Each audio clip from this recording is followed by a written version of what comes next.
Hello guys, welcome to today's tech trends YouTube channel. Guys, మీలో ఎంతమంది power banks use చేస్తున్నారో నాకైతే తెలియదు. వాళ్ళందరూ కూడా కింద ఒకసారి కామెంట్ బాక్స్ లో కామెంట్ చేయండి. ఎందుకంటే పవర్ బ్యాంక్స్ ఎక్కువగా జర్నీ చేసేవాళ్ళు, లేదా ఎక్కువగా గేమ్స్ ఆడేవాళ్ళు, లేదా బ్యాటరీ కండిషన్ సరిగ్గా లేని వాళ్ళు యూస్ చేస్తూ ఉంటారు. అయితే ఈ వీడియోని మీరు లాస్ట్ వరకు కనుక చూసినట్లయితే మీ మైండ్ సెట్ ని మీరు మార్చుకుంటారు. లిటరల్ గా మీ పవర్ బ్యాంక్ యూజేజ్ ని మీరు ఆపేస్తారు. ఎందుకంటే మనకు తొందరలో ఈ జనవరి 29న రియల్మీ బ్రాండ్ నుంచి ఒక మొబైల్ అనేది లాంచ్ అవబోతుంది.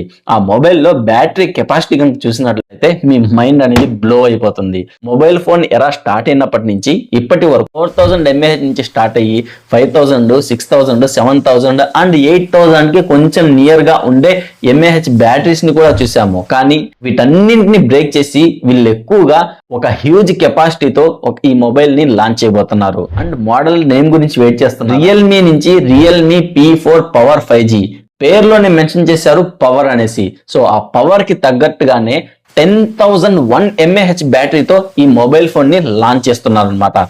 ఇది ఇండియాలోనే కాదు, ఆల్ ఓవర్ వరల్డ్ లో కూడా బిగ్గెస్ట్ కెపాసిటీ ఉన్నటువంటి మొబైల్. ఈ మొబైల్ ని లాంచ్ చేస్తూ వీళ్ళు ఎక్కువగా బ్యాటరీ మీద కాన్సన్ట్రేట్ చేశారు కాబట్టి బ్యాటరీకి సంబంధించి కొన్ని క్లెయిమ్స్ అనేవి కూడా చాలా ఇంట్రెస్టింగ్ గా చెప్తారు. ఈ వీడియోలో మీకు చాలా ఇంట్రెస్టింగ్ పాయింట్స్ ఉంటాయి. సో వీడియోని లాస్ట్ వరకు చూస్తేనే మీకు అర్థమవుతుంది. ఓన్లీ మీరు బ్యాటరీ గురించే చెప్తారా, రిమైనింగ్ డిపార్ట్మెంట్స్ గురించి చెప్పరా అని మీరు నన్ను క్వశ్చన్ చేయకండి. అవి కూడా కవర్ చేస్తాను. కాకపోతే అవన్నీ కూడా వీడియో లాస్ట్ లో ఉంటాయి. మీకు కెమెరా డిపార్ట్మెంట్ కానివ్వండి, లేదా డిజైనింగ్ డిపార్ట్మెంట్, పెర్ఫార్మెన్స్ డిపార్ట్మెంట్, ఇవన్నీ కూడా వీడియో లాస్ట్ లో ఉంటాయి. ఈ ఇన్ఫర్మేషన్ ని గ్యాదర్ చేయడానికి నాకు చాలా టైం అనేది పట్టింది. అంటే డిఫరెంట్ సోర్సెస్ నుంచి తీసుకొని డిఫరెంట్ ఇన్ఫర్మేషన్స్ అనేవి గ్యాదర్ చేశాను. సో నా ఎఫర్ట్స్ మీకు నచ్చి ఈ వీడియోని లాస్ట్ వరకు చూసి వీడియోలో కంటెంట్ ఉంది, ఇన్ఫర్మేషన్ ఉంది అని మీకు అనిపిస్తే వీడియోని మీరు ఒక్కడే చూడకుండా మీ ఫ్రెండ్స్ అండ్ ఫ్యామిలీ మెంబర్స్ కూడా షేర్ చేయండి. అలాగే నా ఛానల్ ని సపోర్ట్ చేస్తూ ఉండండి. ఇలాంటి ఇంకా చాలా వీడియోస్ నేను మీకు అందిస్తాను అనమాట. సో మెయిన్ టాపిక్ లోకి వెళ్ళిపోదాము. చాలా మందికి ఉండే డౌట్ ఏంటంటే, ఎక్కువ బ్యాటరీ కెపాసిటీని ఇంట్రొడ్యూస్ చేస్తున్నారు కదా, సో బ్లాస్ట్ అయ్యే ఛాన్సెస్ కూడా ఉంటుంది కదా అనేసి చాలా మందికి డౌట్ ఉంటుంది. సో వాటన్నింటిని కూడా వీళ్ళు క్లియర్ చేస్తున్నారు. బ్యాటరీ అనేది బ్లాస్ట్ ఎప్పుడు అవుతుంది? ఎక్కువ కెపాసిటీ ఉండి హీట్ ఎక్కువగా పెరిగినప్పుడు, టెంపరేచర్ సరిగ్గా లేనప్పుడు, లేదా దాని మీద ఎక్కువగా బర్డన్ పడినప్పుడు, హీట్ ఎక్కువైపోయినప్పుడు సో ఈ బ్యాటరీస్ అనేవి బ్లాస్ట్ అవుతూ ఉంటాయి. సో అలాంటి కండిషన్స్ లో కూడా వీళ్ళు టెస్ట్ చేశారు. బ్యాటరీని -40 డిగ్రీ సెంటిగ్రేడ్ లో టెస్ట్ చేశారు. నార్మల్ గా 0 డిగ్రీ సెంటిగ్రేడ్ దగ్గరే మనకు వాటర్ అనేది ఐస్ అయిపోతుంది. సో అలాంటిది వీళ్ళు -40 డిగ్రీ సెంటిగ్రేడ్ లో కూడా చెక్ చేశారు. అండ్ బ్యాటరీకి ఏ ప్రాబ్లం అనేది రాలేదు. అండ్ దాని తర్వాత హీట్ ఎక్కువ అయ్యే కొద్దీ బ్లాస్ట్ అయిపోతుంది కదా అనేసి చాలా మందికి ఉంటుంది. ఆబ్వియస్లీ నాకు కూడా డౌట్ ఉందన్నమాట. సో వీళ్ళు 70 డిగ్రీ సెంటిగ్రేడ్ దగ్గర కూడా ఈ బ్యాటరీ టెస్ట్ అనేది చేశారనమాట. నార్మల్ గా మనకు బయట టెంపరేచరే 35, 37, 40 రేంజ్ లో ఉంటేనే మనకు కింద నుంచి పైదాకా తెలిసిపోతూ ఉంటుంది. సో అలాంటిది వీళ్ళు 70 డిగ్రీ సెంటిగ్రేడ్ లో కూడా ఈ బ్యాటరీ టెస్ట్ అనేది చేశారు. బ్యాటరీకి ఎటువంటి డ్యామేజ్ అనేది కాలేదు. మనకు మొబైల్ పైనుంచి కింద పడినప్పుడు డ్యామేజ్ అవుతుంది కదా అంటున్నారు కదా. సో వీళ్ళు 1 మీటర్ నుంచి కూడా డ్రాప్ టెస్ట్ అనేది కూడా చేశారు. అయినా కానీ మొబైల్ కూడా ఏమీ కాలేదు అనేసి వీరు క్లెయిమ్ చేస్తున్నారు.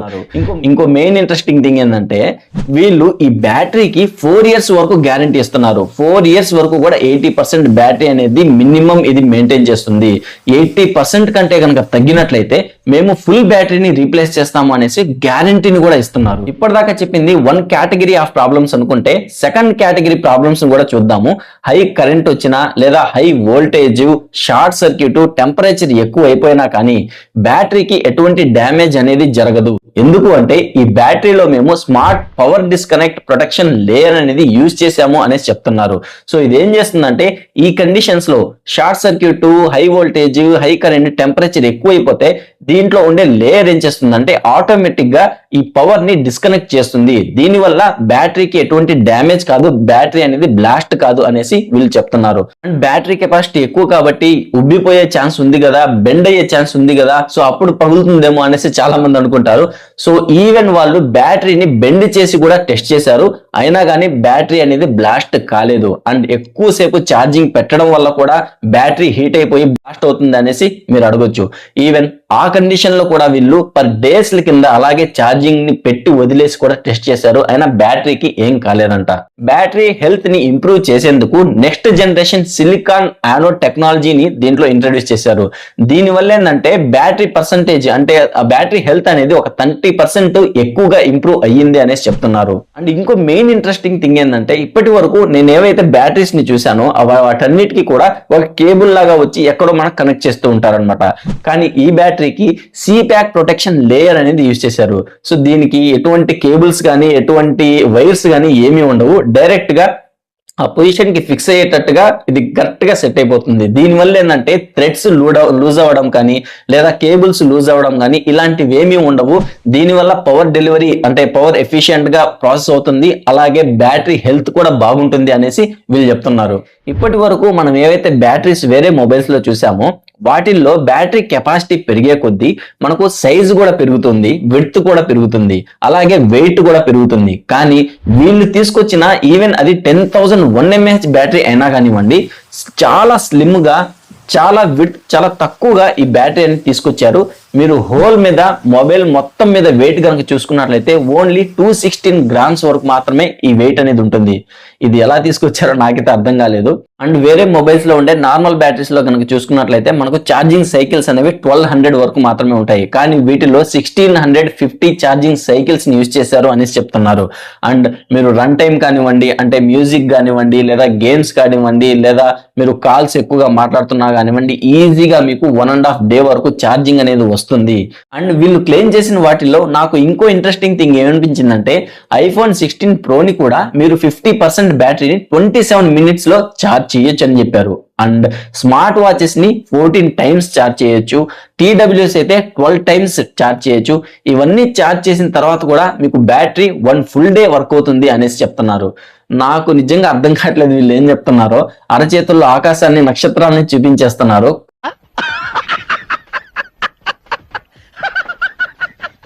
కాకపోతే ఇది రియల్ టైం లాంచ్ అయిన తర్వాత మాత్రమే వీళ్ళు చెప్తున్న దానికి మనకు రియల్ టైం ఎక్స్పీరియన్స్ ఎలా ఉంది అనేది క్లియర్ గా తెలుస్తుంది.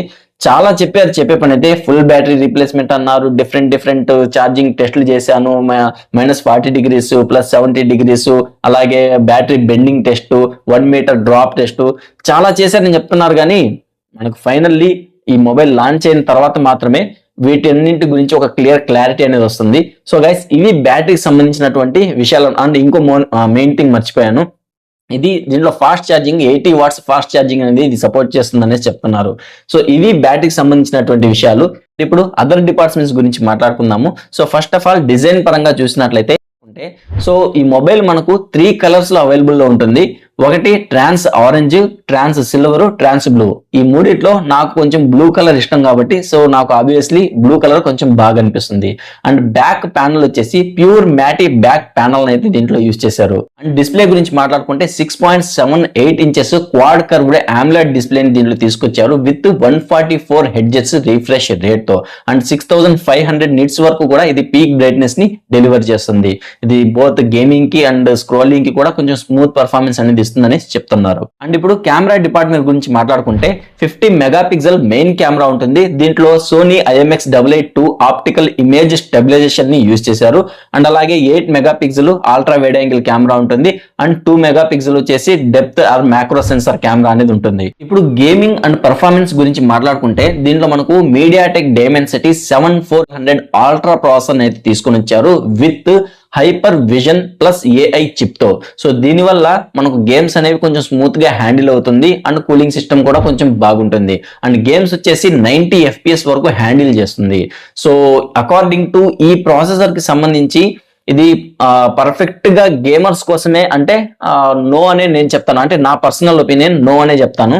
ఎందుకంటే గేమ్స్ ని హ్యాండిల్ చేస్తుంది, మరి హై లెవెల్లో ఈ ప్రాసెసర్ అయితే దానికి అంత సరిపోదు అనేది నా ఫీలింగ్ అనమాట, నా పర్సనల్ ఒపీనియన్. అండ్ ఇది మనకు బేస్ మోడలే 12 GB ర్యామ్ తో 256 GB స్టోరేజ్ తో వస్తుంది. ఫైనల్లీ ఇక అప్డేట్స్ గురించి మాట్లాడుకుంటే 3 years వరకు మనకు ఓఎస్ అప్డేట్స్ అనేవి ఉంటాయి, 4 years వరకు మనకు సెక్యూరిటీ అప్డేట్స్ అనేవి ఇస్తారు అనేసి చెప్తున్నారు. గైస్ ఇది Realme P4 power 5G model కి సంబంధించినటువంటి complete specifications in detail analysis అన్నమాట. వీటిల్లో వీళ్ళు ఎక్కువగా హైలైట్ చేసింది బ్యాటరీ గురించే కాబట్టి ఈ బ్యాటరీ డిపార్ట్మెంట్ లో మీకు నచ్చినటువంటి మీకు ఇంట్రెస్టింగ్ గా అనిపించిన ఒక ఫీచర్ ని కింద కామెంట్ లో చెప్పండి. అలాగే ఇది ఓవర్ అనిపించిన ఫీచర్ ని కూడా కింద కామెంట్ లో చెప్పండి. హోప్ ఈ వీడియో మీకు బాగా నచ్చింది అనుకుంటాను. సో నా ఎక్స్ప్లెనేషన్, నా ఎఫర్ట్స్ మీకు నచ్చితే ఈ వీడియోని లైక్ చేసి మీ ఫ్రెండ్స్ అండ్ ఫ్యామిలీ మెంబర్స్ కి షేర్ చేయండి. అలాగే ఇటువంటి మరిన్ని ఇంట్రెస్టింగ్ అప్డేట్స్ కోసం మన ఛానల్ ని సబ్స్క్రైబ్ చేసుకోండి. మీకోసము ప్రతిదీ కూడా నోట్స్ కూడా ప్రిపేర్ చేశాను. సో నోట్స్ లో ప్రతి ఒక్క పాయింట్ రాసుకొని ఏ పాయింట్ నేను మర్చిపోతానేమో అనేసి అదే పనిగా రాసుకొని మరి మీకు ఎక్స్ప్లెయిన్ చేస్తున్నాను. నా ఎఫర్ట్స్ మీరు గుర్తించి ఈ వీడియోని లైక్ చేసి మీ ఫ్రెండ్స్ అండ్ ఫ్యామిలీ మెంబర్స్ కి షేర్ చేయండి. ఇలాంటి ఇంట్రెస్టింగ్ వీడియోస్ ఇంకా ఫ్యూచర్ లో పొందాలనుకున్నట్లయితే మన ఛానల్ని సబ్స్క్రైబ్ చేసుకోండి. So thank you guys. Next వీడియోలో మళ్ళీ కలుస్తాను. అప్పటి వరకు బాయ్.